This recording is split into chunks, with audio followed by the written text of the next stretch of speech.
Right, so before I get into my videos where I'm going to be swatching my old makeup palettes, I want to show you how I sanitize them.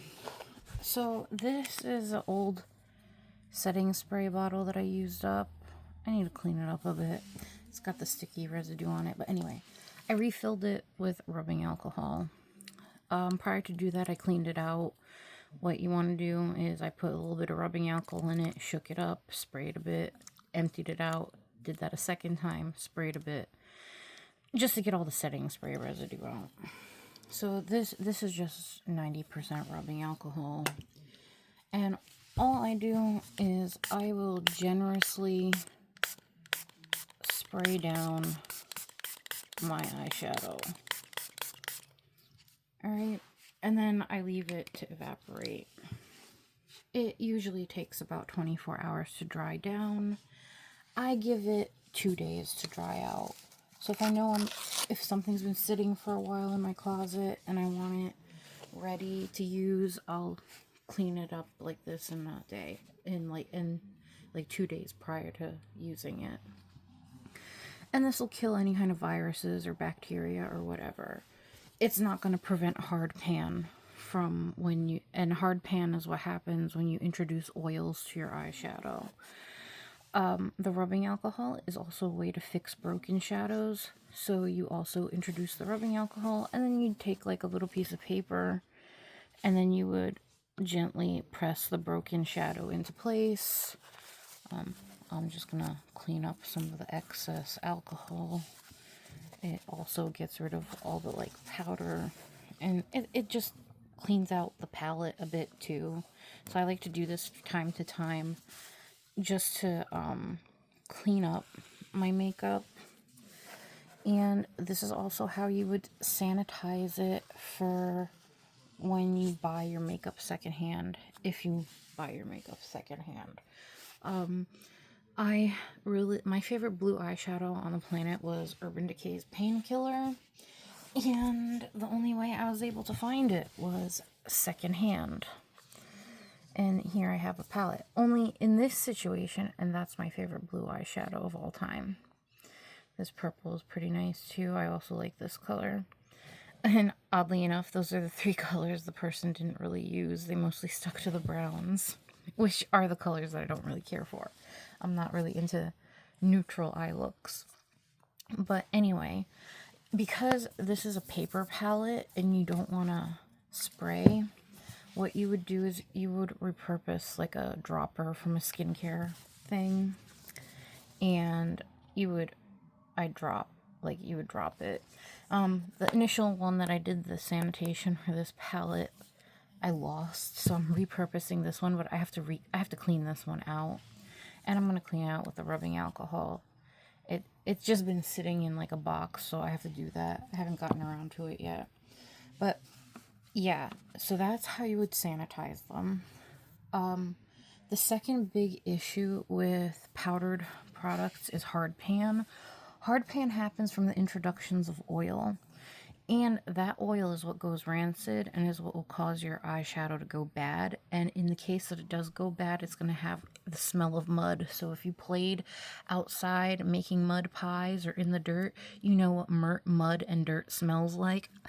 Your eyeshadow is going to smell like that if it's gone bad because you've introduced too many oils to it. So I know it's tempting to do finger swatches because like when you do this, it goes on really nice, and that's part of the reason why you're able to get good color payoff without a primer by doing a finger swatch, is because essentially the sebum or the oils in your fingers are acting like a primer. You don't want to do that. You're introducing oils. It's going to cause hard pan, and it's going to eventually lead to your eyeshadows going bad. I don't recommend putting your fingers in your eyeshadow.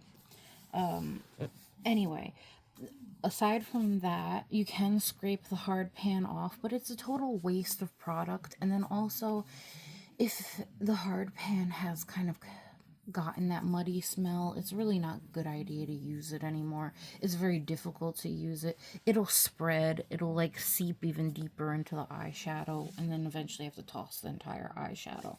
Another way that hard pan happens is from dirty makeup brushes. So as tempting as it is to use like these color switching sponges, and yes, I'm guilty of using them from time to time too. I you really want to clean your makeup brushes every day. If you do your makeup every day, every night you should be cleaning your brushes, especially if you're using an eyeshadow that you care about. The only time that I will forego this is if it's an eyeshadow I do not care about. And oddly enough, these guys I care about. I think they're really pretty. You can't find them anymore. So, oh, and I'm not going to close this when I store it. I'm going to leave it out like this so all the alcohol can evaporate out. And that's pretty much how I've managed to keep these for over, what is it, 15 years now? They're like 15 years old. And because I have so many of them, I haven't really put much of a dent in them. I also have backups to a lot of them. And they've been lasting me a long time. And as you can see, there's no hard pan. And they're still as good as new. And that's because of the way I take care of them. Anyway, so whether or not you want to keep your old eyeshadow or you want to buy something secondhand and possibly use it for yourself, this is how you'd sanitize it, rubbing alcohol. It's a lot harder to sanitize liquid products. I know, like, everybody's scared because of cold sores, right? The cold sore virus can't live outside the body for long periods of time. It can fester on a moist product like a lipstick for up to 7 days, maybe a little longer than 7 days. So, if you want to use a lipstick and you don't want to waste it by scraping it, spray down the top of it with a rubbing alcohol the way I do with the eyeshadow, and set it aside for a month. Don't use it, don't touch it for over a month. Once the month goes by, it's safe to use. Any possible virus that was on it is long dead. Anyway, the only thing with lipstick is, like, they go rancid and they get gooey and start to smell like crayons. So lipsticks are a little bit harder than eyeshadow to use once they're old, and I don't think they're worth it, really. Eyeshadow, on the other hand, pretty much never goes bad. Alright, see you guys later. Okay, bye.